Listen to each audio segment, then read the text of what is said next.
Hello, dear viewers, and a very warm welcome back to our channel, where we delve deep into the intricate tapestry of the British royal family, bringing you the latest updates and thoughtful analyses.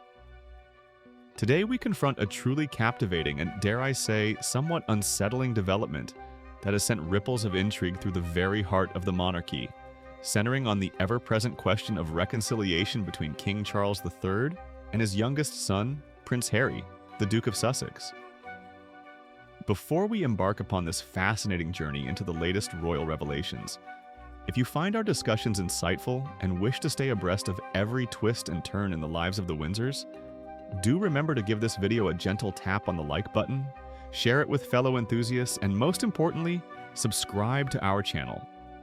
Your support truly helps us continue to bring these stories to light. For many years now, the public eye has been fixed on the widening chasm that appeared between Prince Harry and Meghan, the Duchess of Sussex, and the rest of the royal family.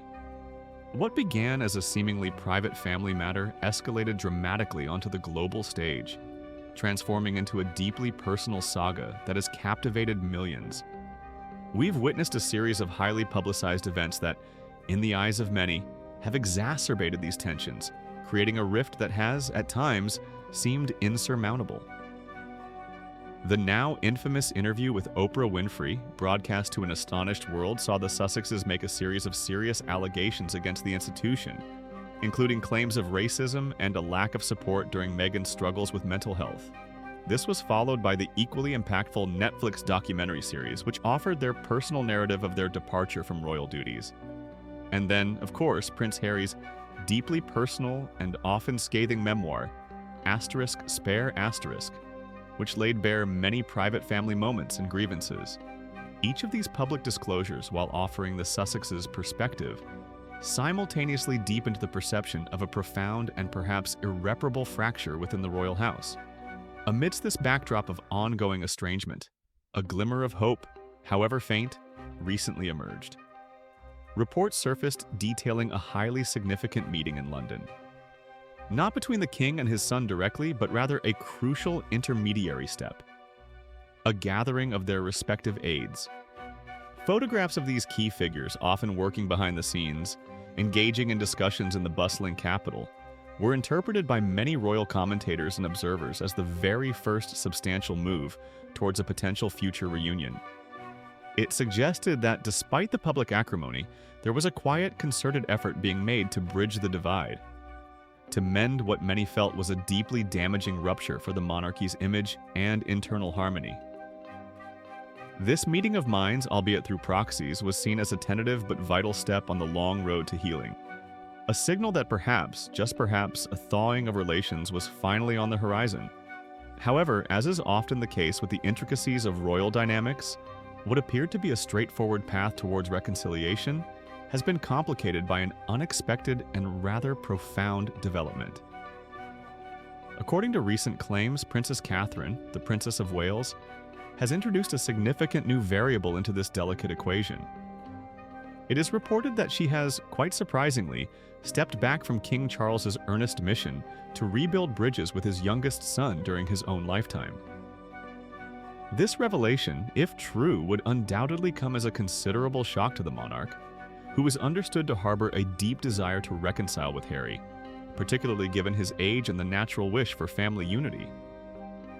The king's aspiration for a reunion, one that he hopes to see realized while he is still able to nurture it, faces a formidable and perhaps unforeseen obstacle in the form of his daughter-in-law's reported reservations. The esteemed **. Closer magazine ** has shed further light on the Princess of Wales's reported stance, suggesting that her reluctance stems from a profound and enduring hurt.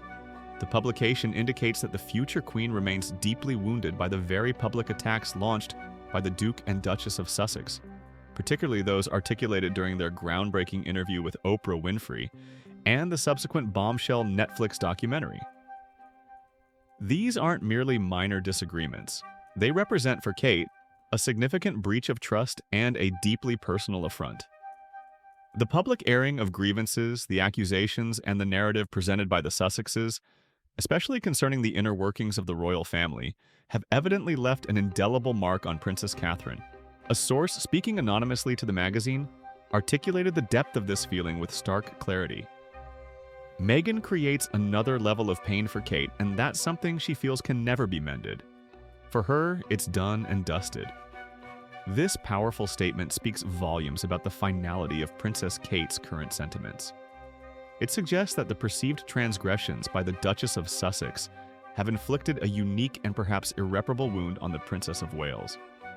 The phrase, done and dusted, conveys a sense of absolute closure, a declaration that for Kate, the possibility of fully repairing that particular aspect of the relationship has passed.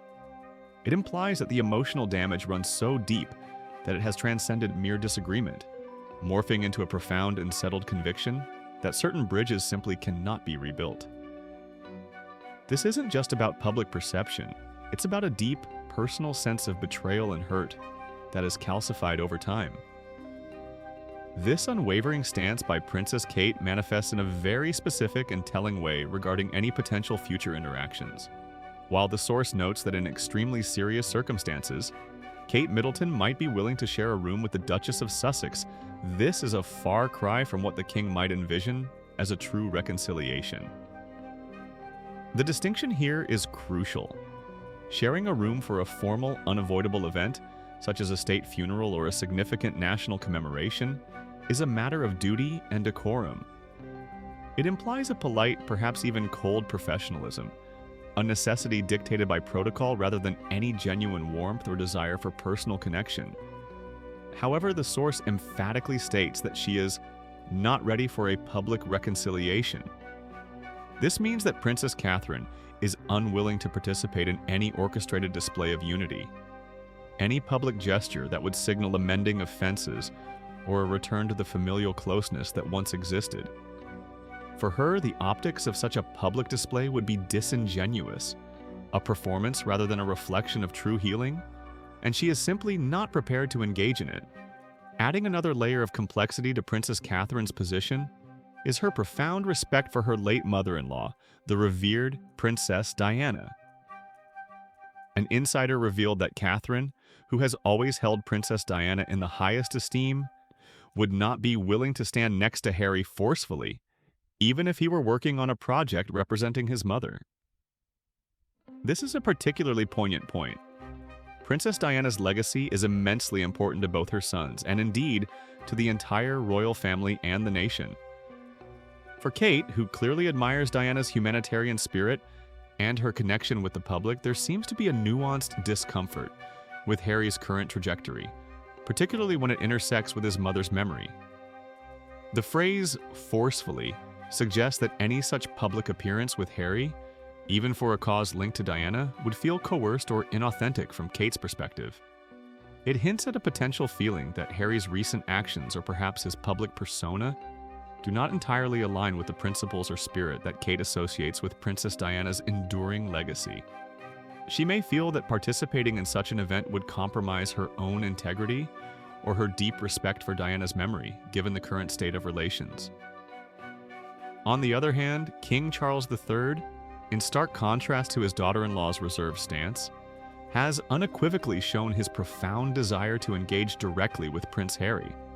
The monarch's paternal instinct, his longing for family harmony, and perhaps his awareness of the limited time he has to achieve this, appear to be driving his approach. A source close to the king revealed his specific preference for such an encounter, stating, he wants this to be a one-on-one meeting with no distractions. This particular detail is highly significant. It underscores King Charles's wish for a deeply personal, candid, and uninterrupted conversation with his son. He doesn't want a mediated discussion, nor does he want the presence of others to potentially influence or complicate the exchange. This suggests a desire to cut through the noise, the public narratives, and the intermediaries to simply speak father to son, to address the core issues that have caused so much pain and division. The king, it seems, believes that true reconciliation can only begin with an intimate, unburdened dialogue between the two of them, away from the glare of public scrutiny and the influence of external parties. Interestingly, despite their differing views on the nature and timing of reconciliation, Princess Kate and the monarch appear to be in complete alignment when it comes to one crucial aspect of this potential reunion process: the involvement of Meghan, the Duchess of Sussex. The report states this position with remarkable clarity and directness. Meghan is simply not welcome. This is about father and son, not about the Sussex brand. This unified front from the King and the Princess of Wales is highly revealing. It indicates a shared belief that Meghan's presence would complicate or even derail any genuine attempt at reconciliation between Charles and Harry. The phrase, "not about the Sussex brand," is particularly telling. It suggests a perception within the palace that Meghan's involvement often brings with it an element of commercialism, self-promotion, or a focus on public image that is deemed antithetical to the private, familial nature of the desired reconciliation. For the King and Kate, this is a deeply personal matter concerning a father and his son. A private family affair that they wish to keep separate from the public narratives, commercial ventures, or the broader brand that has been cultivated by the Duke and Duchess of Sussex since their departure from royal duties. This shared conviction underscores a strategic decision to narrow the scope of any potential meeting, focusing solely on the direct relationship between King Charles and Prince Harry, thereby removing what they perceive as a significant potential distraction or impediment. The implications of this complex dynamic are far-reaching. Princess Kate's firm stance introduces a significant challenge to King Charles's heartfelt desire for a comprehensive family reconciliation. While the king may wish to mend all fractures within his family, his daughter-in-law's clear boundaries suggest that a full public rapprochement might be an aspiration that remains out of reach, at least for the foreseeable future. This situation highlights the intricate web of personal feelings, duties, and public perceptions that constantly shape the lives of the royal family. It's not just about a father and son. It's about the broader stability of the institution, the emotional well-being of its key figures, and the delicate balance between personal desires and public expectations. Furthermore, Kate's unwavering position underscores the deep scars left by the public disclosures made by the Sussexes. For many members of the royal family, privacy is paramount, and the public airing of grievances, particularly those concerning family dynamics, is seen as a profound breach. Kate's reported hurt is not merely a personal slight. It reflects a deeper concern for the integrity and reputation of the institution she is set to one day lead as queen. Her reluctance to engage in a public reconciliation is a clear signal that she prioritizes authenticity and genuine healing over a performative display of unity that might mask underlying resentments. This perspective is crucial for understanding the future trajectory of royal relations. The king's desire for a private, one-on-one meeting with Harry, free from external influences, speaks volumes about his understanding of the situation. He likely recognizes that the presence of others, particularly those perceived as having an agenda beyond simple family healing, could impede any true progress. His focus on a direct dialogue between father and son suggests a hope that, stripped of the public narrative and the surrounding complexities, they might find common ground and begin the difficult process of mending their bond. However, the unified stance of the King and Princess Kate regarding Meghan's exclusion from these specific reconciliation efforts, while perhaps pragmatic from their perspective, undeniably adds another layer of tension and difficulty to the overall situation. It signals a clear boundary, one that may be perceived differently by Harry and Meghan themselves. In conclusion, the latest developments surrounding King Charles III, Prince Harry, and Princess Catherine paint a vivid picture of a royal family grappling with profound divisions and complex emotional landscapes. While there is a clear desire from the king to reconcile with his son, Princess Kate's deeply felt hurt and her firm stance against a public reconciliation introduce a significant obstacle. Her position, rooted in the pain of past public attacks and her unwavering respect for Princess Diana's legacy, highlights the profound personal toll that the ongoing rift has taken. The king's desire for a private, direct conversation with Harry. This unfolding saga certainly gives us much to reflect upon regarding the intricate balance between personal feelings, royal duty, and the enduring power of public perception within the world's most famous family.